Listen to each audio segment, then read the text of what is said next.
तो ये यूएसए में बिना कैमरे के फिल्म की शूटिंग चल रही है। लोग स्पाइडरमैन से इंस्पायर होके अपने आप को स्पाइडरमैन समझ के संसद में कुछ इस तरीके से चढ़े जा रहे हैं। दुनिया की सबसे पावरफुल डेमोक्रेसी क्रेजी हो गई है। तो भैया आप अपने फुल्ले उल्ले लेकर बैठ जाओ, लेफ्ट राइट की जो लड़ाई है काफी इंटरेस्टिंग हो रही है। और अगर आपको ये लग रहा है कि यूएस में इलेक्शंस के बाद ऐसा कुछ पहली बार हो रहा है, तो भाई ये वीडियो आपको पूरी देखनी बेहद जरूरी है। आप हमारे साथ बने रहिए, देखते रहिए आज की ज्यादा खबर।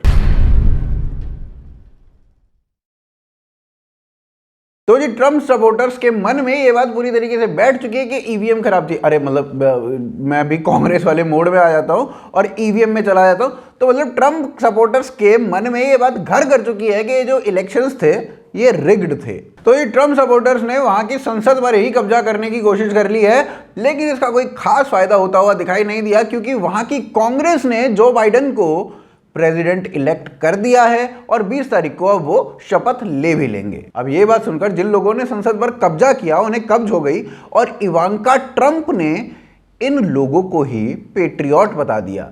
हाँ, ये बात एक अलग है कि उन्होंने बाद में उस ट्वीट को डिलीट कर दिया। और इस पूरे विवाद पर भारत में बैठे हुए लिब्रांडू ईवीएम को कोसते हुए उमर खालिद और शर्जील इमाम को बचाते हुए सीए और सीए के दौरान हुए वायलेंस को सपोर्ट करते हुए कह रहे हैं कि यूएस में जो वायलेंस हुआ वो काफी गलत हुआ। और वहां पर तो देखिए भक्त भी पहुंच गए हैं, तिरंगा लेकर भक्त खड़े हुए हैं। इसका मतलब क्या है बे? इसका मतलब क्या ये है कि तिरंगा केवल भक्त ही पकड़ सकते हैं? राणा अयूब से लेकर आरफा खानम शेरवानी से लेकर सागरिका घोष तक सभी ने इस वायलेंस को जो संसद में हुआ, जो कैपिटल में हुआ अमेरिका में, उसको कंडेम किया और कहा कि काफी बुरा हुआ। लेकिन भारत के पार्लियामेंट पर जब अटैक हुआ था उसके बाद राजदीप सरदेसाई, सागरिका घोष के हस्बैंड, वो क्या कह रहे थे, सुनिए। Entered parliament.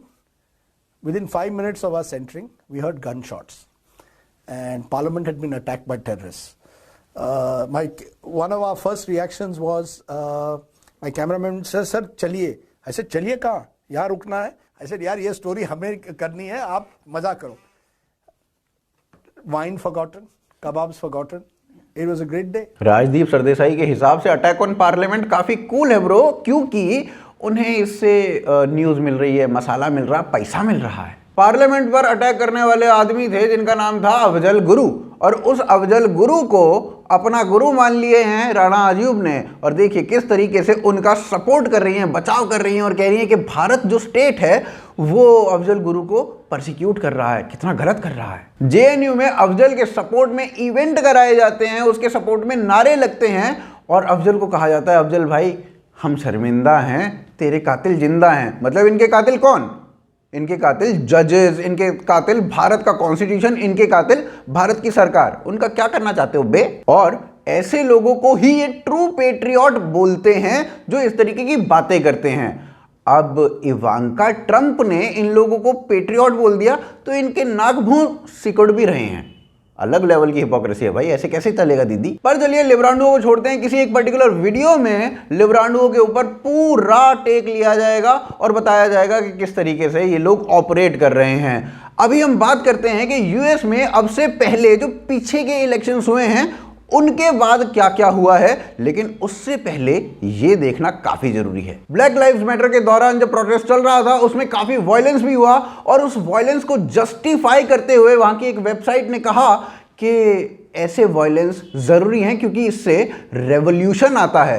अब रेवोल्यूशन नाम सुनते ही अर्थ के कान खड़े हो गए, और अर्थ ने भी सैटर्न और मार्स के ऊपर पत्थर फेंक फेंक के मारना शुरू कर दिया और कहा कि मैं भी जल्दी जल्दी सन के अराउंड रेवोल्यूशन कर लेती हूं ताकि 2020 जल्दी निकल जाए। इसीलिए जल्दी निकला था वो। और यही वेबसाइट और यही राइटर, जो राइटर पहले वाला था, उसी राइटर ने ये वाला आर्टिकल भी लिखा है जिसमें वो ये जस्टिफाई कर रहा है कि जो भी कैपिटल पर चढ़ाई कर रहा है उसको अरेस्ट कर लिया जाए। चलिए अब बात करते हैं अब से पहले के इलेक्शंस के बारे में। साल 2016 यानी कि 2016 डोनाल्ड ट्रंप ने प्रेसिडेंशियल इलेक्शन जीत लिया, और जैसे ही उन्होंने इलेक्शन जीता उनके इलेक्शन जीतने के साथ ही लेफ्ट लिबरल्स जो थे वो सड़कों पर उतर आए और साथ ही साथ कहने लगे वी रिजेक्ट प्रेसिडेंट इलेक्ट, और डोनाल्ड ट्रंप के अगेंस्ट उन्होंने पूरा प्रोटेस्ट खोल दिया और बहुत वायलेंट भी वो प्रोटेस्ट हुआ था। लेकिन वो प्रोटेस्ट रेवोल्यूशनरी होगा क्योंकि वो लेफ्ट कर रहा था। 2016 से पहले 2012 में इलेक्शन हुए थे, यानी कि 2012 में इलेक्शन हुए थे और उस इलेक्शन को ओबामा ने जीता था।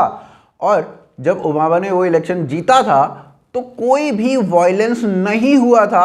हाँ, डोनाल्ड ट्रंप ट्विटर पर फ्रीक आउट जरूर हो गए थे, वो खबरें थी, मगर वायलेंस की कोई खबरें नहीं थी। 2012 से पहले साल 2008 यानी कि 2008 में भी ओबामा ने ही इलेक्शन जीता था और ओबामा आते हैं डेमोक्रेटिक पार्टी से और वो लिबरल हैं, तो भाई वायलेंस होना जरूरी नहीं था, वायलेंस हुआ ही नहीं। ओबामा से पहले 8 साल के लिए प्रेसिडेंट बने थे जॉर्ज डब्ल्यू बुश। टर्म था, उस टर्म में जैसे ही वो जीते थे उसके बाद द गार्डियन ने एक आर्टिकल लिखकर उस इलेक्शन को मोस्ट अनफेयर इलेक्शन कह दिया था और उसके बाद पूरे देश में बुश के अगेंस्ट काफी प्रोटेस्ट भी हुए थे। साल 2004 में जॉर्ज डब्ल्यू बुश दोबारा जीते, डेमोक्रेटिक तरीके से जीते, मगर उनके खिलाफ फिर से बहुत जबरदस्त तरीके से प्रोटेस्ट हुए साल 2004 यानी कि 2004 में भी। और जॉर्ज डब्ल्यू बुश ट्रंप वाली ही पार्टी यानी कि रिपब्लिकन से ही आते हैं। जॉर्ज डब्ल्यू बुश से पहले 2 टर्म के लिए प्रेसिडेंट इलेक्ट किए गए थे बिल क्लिंटन,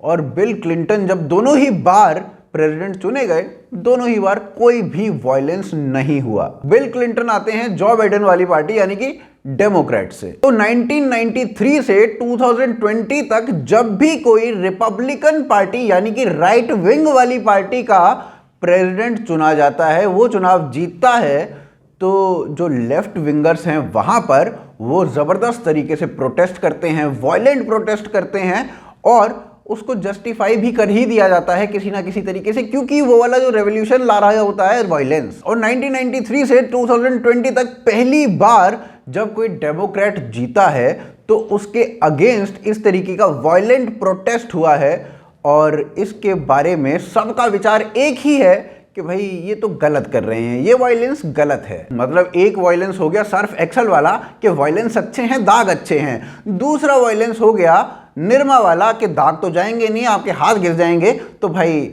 दाग अच्छे नहीं है। यहां पर हमारा पॉइंट ऑफ व्यू ये है कि दोनों ही वायलेंस गलत हैं। वायलेंस कहीं पर भी हो, कैसा भी हो, वो गलत है। मगर यूएसए की तरह भारत में भी सीएए वाला वायलेंस सही होता है।